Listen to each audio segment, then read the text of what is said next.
c'est l'heure de vous informer, mesdames et messieurs, bienvenue. Pour commencer, sous prétexte de se sauver devant l'ennemi agresseur 1-23, les militaires des forces armées de la République démocratique du Congo et enfouis ont été mis devant la justice, d'où l'ouverture des audiences publiques ce lundi 24 février 2025 à Moussienene, dans les territoires de Lubero. Suivez.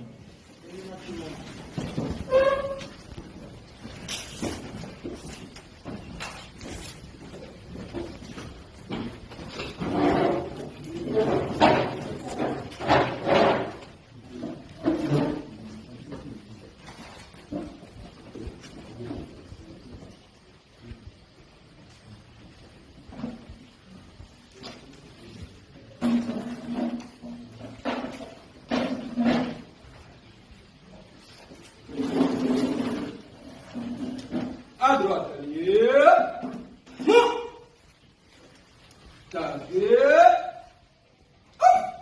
centre, portée, armée.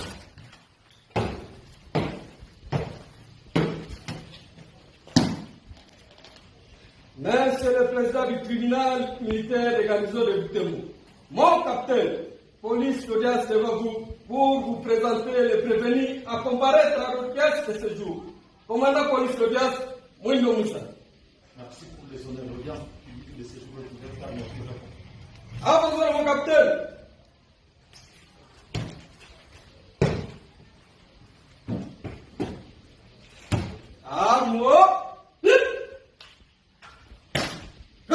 Le porte-parole des opérations Sokola 1 Grand Nord a précisé que le bien pillé et encore récupérable de main des militaires pillards seront restitués comme le moto et les machines ordinateurs à la population et que des sanctions étaient réservées pour le malfaiteur. On l'écoute. 63, mais il y a 4 qui viennent d'arriver 65. Parce qu'on est en train de les récupérer.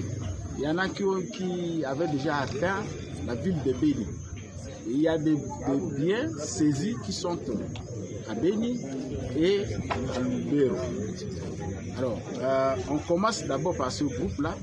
Donc, si vous voulez savoir exactement, connaître exactement le nombre, je peux vous parler d'une centaine. Parce qu'on n'a pas encore récupéré ceux qui sont à Béni. Et ici, nous avons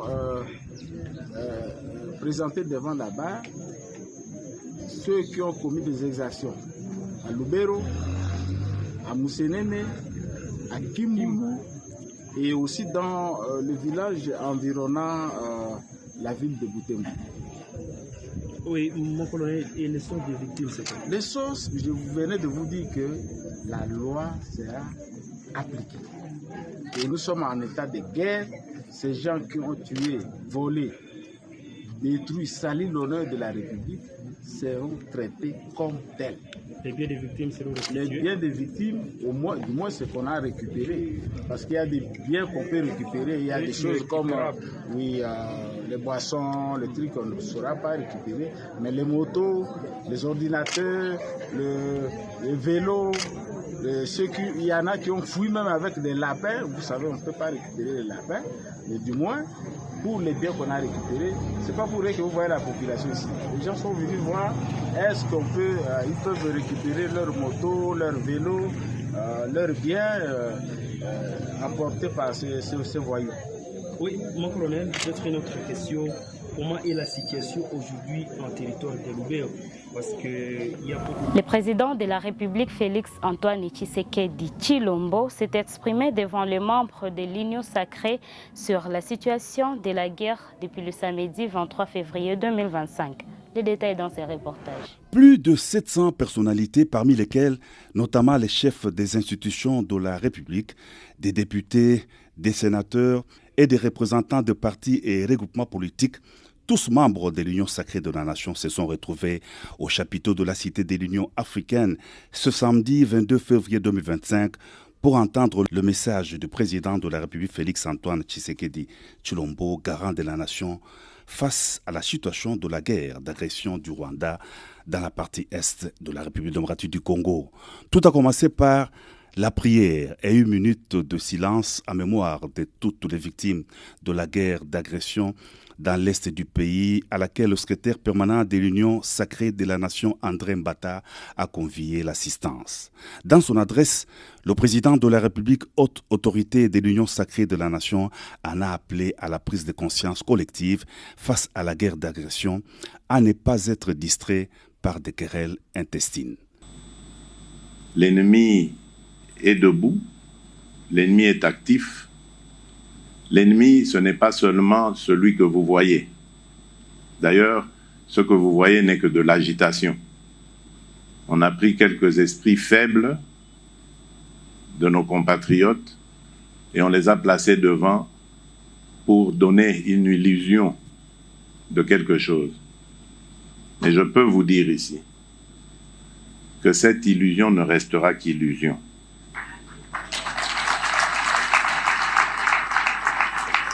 Elle ne se transformera pas en réalité. Parce que nous n'allons pas perdre ce combat. Je l'ai dit depuis le début, croyez-moi, je le maintiens.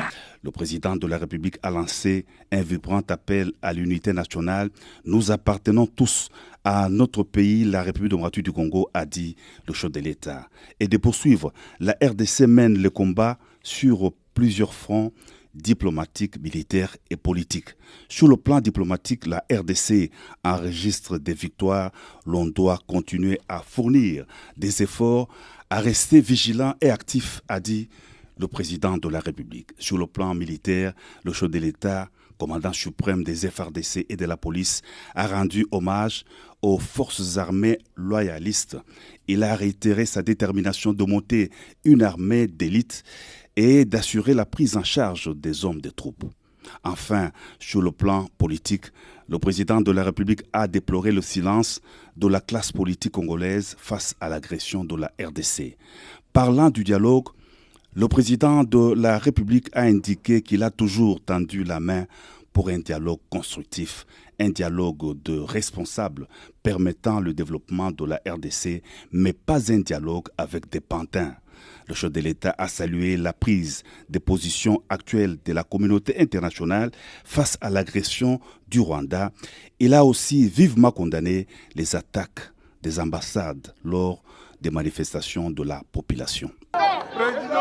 Dans le cadre de trouver la solution au conflit qui sévit à l'est du pays, la délégation britannique du Royaume-Uni est venue exprimer de vive voix son soutien au président de la République démocratique du Congo, Félix Antoine Tshisekedi Tshilombo, face à l'agression rwandaise. Les détails dans ces reportages.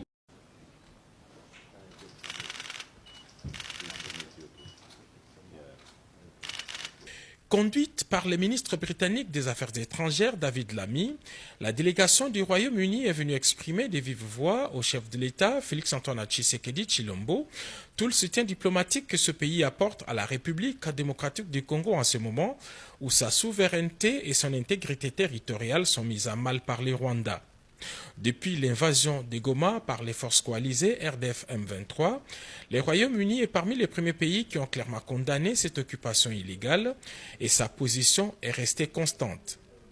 Dans toutes ses prises de position publiques et dans différents échanges téléphoniques, la monarchie britannique continue de faire valoir le principe de l'intangibilité des frontières et ne cesse d'appeler au retrait pur et simple des troupes rwandaises du territoire congolais. Pendant près de 2 heures, le président de la République démocratique du Congo et les chefs de la diplomatie britannique ont passé en revue la situation sécuritaire et humanitaire dramatique dans les nord et sud Kivu. M. David Lammy a réitéré la position ferme de son pays et s'est dit prêt à appuyer sur tous les leviers diplomatiques en tant que membre permanent du Conseil de sécurité des Nations Unies pour veiller à l'application effective des engagements pris par toutes les parties au dernier sommet de Dar es Salaam. En cas de non-respect, le Royaume-Uni n'exclut pas d'aller jusqu'aux sanctions contre les agresseurs. Devant les conseils de sécurité au G20 ou encore au sein du groupe de contact international pour la région des Grands Lacs, le Royaume-Uni a choisi de rester aux côtés de la République démocratique du Congo et de son peuple. Pour lui, l'intégrité et la souveraineté de la RDC doivent être sauvegardées. Pour sa part, le président de la République a remercié son interlocuteur pour le plaidoyer en faveur du respect de la Charte des Nations Unies. Le président Tshisekedi a fait savoir que son pays, la RDC, a toujours privilégié la voie diplomatique pour une paix durable. C'est pourquoi il reste favorable. Devant la communauté congolaise à Genève, la première ministre Judith Suminwa a fait savoir que chasser les swahiliphones de la République démocratique du Congo, c'est un mensonge, et a pour cette même occasion demandé à la population congolaise d'être trop attentive et trop prudente en signalant des cas à sanctionner. On l'écoute.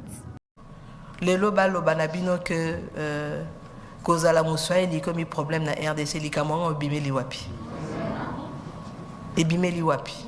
Baswahili bazali, baza ibele. Bazo vivre normalement, même na Kinshasa. Sikoyo, elo konde to boyi. Eza batu oyo bazo manipuler population pour justement aller faire ces exactions-là. Et c'est pour ça qu'il faut être très attentif et très prudent. Même vous qui êtes à l'extérieur, en fonction de comportement na bino, batu mususu ba pour récupérer, baloba botali, bomoni, basala ki boyi. Wana eza ceux qui baka ezali eza baka isolé et comme mokonzi mboka lobi yemoko alobaki yango baka wana il faut to landelango to sanctionner parce que mutu o aza congolais, on ne peut pas lui refuser le fait d'être congolais et nous n'avons pas de problème avec les Baswahili, avec les Bangala, avec les Bakongo, avec les Baluba, nous sommes tous des Congolais. Et nous n'avons pas besoin d'être divisés. Au contraire, na moment où nous avons besoin d'être unis. Je ne sais pas bino a boza a en Suisse est-ce que poko mana na moninga otambola na yo zotu na yo zanani. Ilikamongo ebimeli wapi. E bandeli ndenge nini.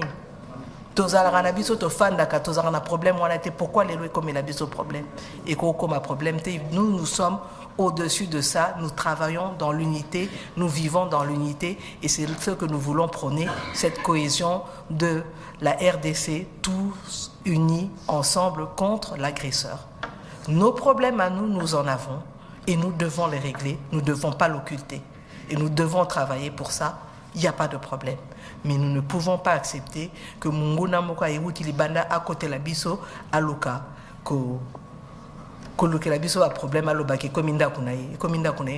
Dans la même séance, prenant la parole en ce tour, le porte-parole du gouvernement congolais et ministre des Communications et Médias Patrick Mouyaya a insisté sur le fait que tous les Congolais devraient s'unir pour dénoncer les manœuvres rwandais. Suivez.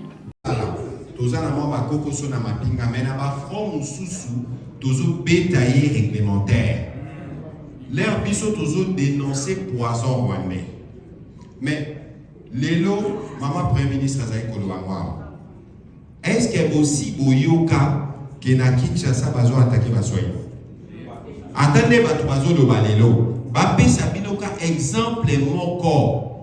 Okomo na exemple wana ezalité. Mais l'air biso toujours lo ba combattre le poison rwandais, le mensonge, la manipulation. Bobi ke bango bazana ba complice et pas na biso. Bobi ke bango baza régime ya pensée unique.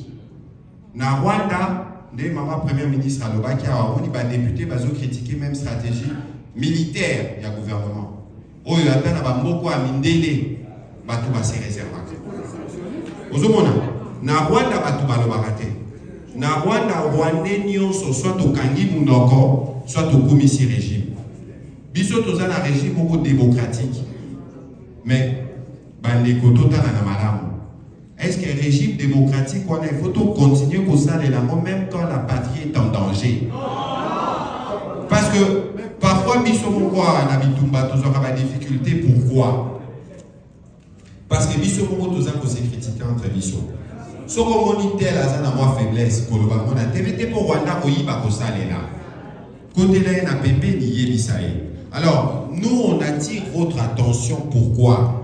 Parce que Doyebi Barwandais, tous les jours, dans la technologie, au Bango Bazaranango, Bolanda qui présente à Bango, 2-3 millions, Chakaka na Makamba Lokuta, ils pompent au moins 1000 tweets dans l'écosystème Oyabiso.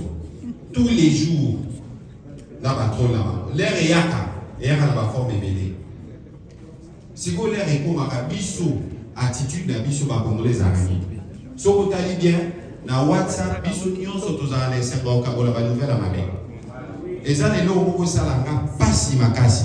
Ce que moni soda, o azobina, o azana position beaucoup délicate. Pourquoi au kabola kayango? Kasi Rwanda a pissé au poison, yosu poison, au pantiango, l'air au moment de l'image à Malamu, aux alana même précipitation d'abo kabolango, kasi kuna na Rwanda, et ça na soda mora bomaki une dizaine de personnes. Au cas là, au monde a ta image dans mon côté. Donc, bisomoko il faut tout yeba pour se protéger. Mais quand si armée oyo et l'équipe armée ya pas tout et ça l'idée. Lelo président le Bakiamolobi, maman premier ministre Aboyanola, toujours mais ma guerre on a guerre. Au regard de massacres et exécutions sommaires qui sévit dans l'est de la République démocratique du Congo, en général, plus particulièrement dans la ville de Goma, la première ministre Judith Suminwa est revenue sur les bilans et a soulevé des cas de violence qui sévissent en perpétuité dans cette partie du pays. C'était dans une allocution gouvernementale lors du segment de la 38e session du Conseil des droits de l'homme de l'ONU. On écoute. Mesdames et messieurs, la RDC, en tant que membre de ce Conseil, réitère son engagement à continuer à œuvrer pour la promotion et la protection des droits de l'homme.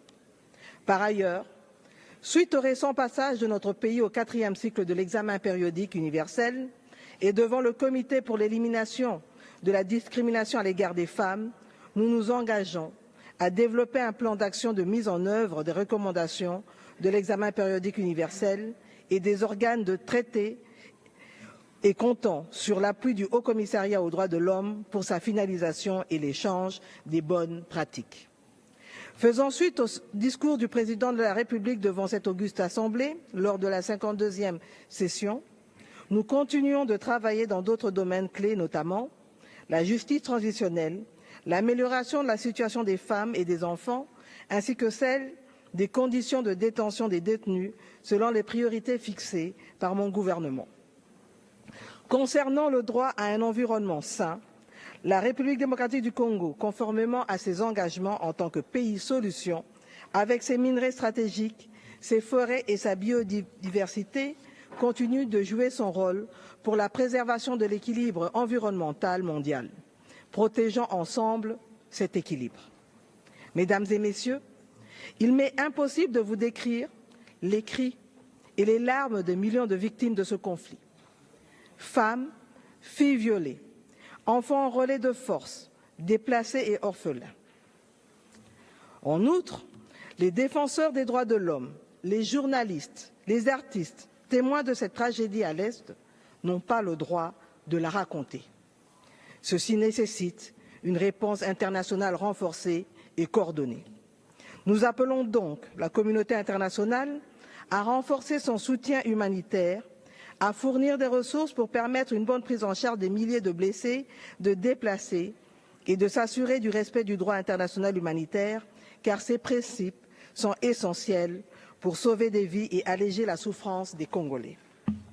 Monsieur le Président, Mesdames et Messieurs, la situation des conflits armés à travers le monde exacerbe les violations des droits humains et empêche des milliers de citoyens à accéder aux droits fondamentaux tels que l'accès à l'eau, à l'électricité et à l'alimentation. Ceci n'est pas seulement le cas en République démocratique du Congo, mais notamment au Soudan, en Haïti et en Ukraine. Pour y faire face, mon pays soutient la nécessité de lutter contre les causes des conflits et imposer la paix dans le monde par des mécanismes de justice transitionnelle et de lutte contre l'impunité. L'histoire nous jugera implacablement si nous ne faisons rien pour mettre fin au conflit en République démocratique du Congo et dans d'autres parties du monde, conflits qui ne font que raviver la flamme de l'ignominie et tournent en dérision les principes et buts sacro-saints de notre organisation que sont la paix, le développement et les droits de l'homme. Nous pouvons changer le cours de l'histoire et nous en avons le devoir moral pour les générations futures. Je vous remercie. Et pour la même cause, envie de soutenir les blessés des conflits qui se vivent dans l'est du pays, 1200 poches de sang ont été préparées ce dimanche 24 février 2025 dans le cadre de la campagne Don de sang à nos compatriotes initiée par le ministre de la Santé et Prévoyance sociale, le docteur Roger Kamba. Les détails dans ces reportages. En fait, la prochaine étape, c'est la réception de ces unités de sang au niveau de la ville de Goma. Et nous allons devoir réceptionner ça au centre provincial de la transfusion sanguine qui va se servir d'une partie et les redistribuer au niveau des hôpitaux afin que les receveurs du sang reçoivent ces unités de sang. Et à titre vraiment gratuit, une partie de produits sanguins va aller jusqu'à Bukavu, dans les différents hôpitaux de la ville de Bukavu, parce que là-bas aussi, il y a des blessés de guerre. Nous venons d'envoyer 1200 poches. Oui, parce que la population n'a pas l'information. Les coûts de production d'une poche de sang ici à Kinshasa, c'est au-delà de 100 $. La population donne du sang gratuitement. Mais il faut traiter ces produits sanguins. En commençant même par des poches, les sacs à collecter le sang, les réactifs pour le traitement de ces produits sanguins, ils sont vraiment très coûteux. Lorsque vous ajoutez la conservation, vous constatez qu'une unité du sang nous vaut plus de 90 $. Et là, nous donnons juste à 10 $. C'est une petite contribution communautaire que nous demandons pour nous appuyer à cette production. Vous comprenez qu'il y a des tiers payants. Il y a le gouvernement qui fait un effort pour que cette population reçoive ces unités de sang sécurisées gratuitement. Donc, on ne vend pas les poches de sang. Mais on aide plutôt la population à recevoir du sang sécurisé parce que le sang il est très dangereux. Il ne suffit pas de les collecter et il ne suffit pas d'utiliser des tests rapides parce que les tests rapides contaminent la population. Et là, nous avons utilisé des tests de 4e génération. Des tests qui, à partir de 2 semaines, 3 semaines, nous permettent d'identifier si les donneurs ont développé une maladie comme le VIH, les hépatites et la syphilis pour ne pas les transmettre aux récepteurs. C'est vraiment du sang sécurisé et il est coûteux. En fait, ces poches de sang va faire l'Éthiopie et ensuite il va atterrir à Nairobi. À Nairobi, il va arriver à Kigali. Et de là, ça va arriver à Goma, mais nous avons pris toutes les précautions d'usage pour que ce sang arrive en bon état. On a pris toutes les mesures possibles pour bien conserver ces unités de sang chemin faisant. En fait, comme on a dit, la campagne continue et il y a d'abord le site principal, les Palais du Peuple, qui est toujours d'actualité. Et à ce jour, nous sommes en train de voir comment mettre des sites de collectifs dans les universités, parce que nous savons que les universités regorgent beaucoup d'étudiants, et aussi dans certains hôpitaux dont nous allons vous communiquer au courant de cette semaine. Concluons notre édition du journal pour ce soir. Merci pour votre fidélité.